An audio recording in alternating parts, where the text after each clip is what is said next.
bekerjalah bagi negerimu.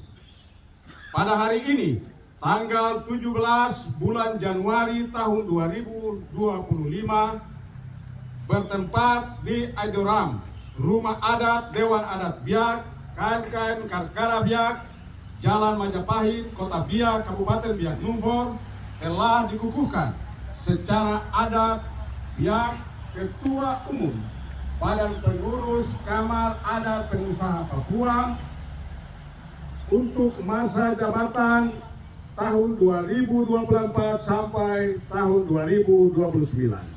Demikian berita acara ini dibuat dan ditandatangani oleh pimpinan Dewan Adat Papua dan disaksikan oleh pimpinan Dewan Adat Wilayah dan Dewan Adat Daerah.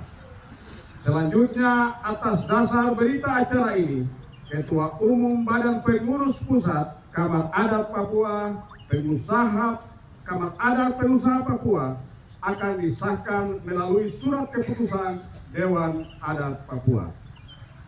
Biak 17 Januari 2025.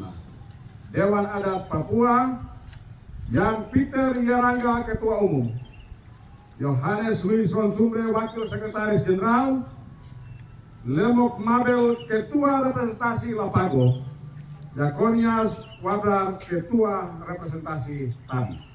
Demikian selesai.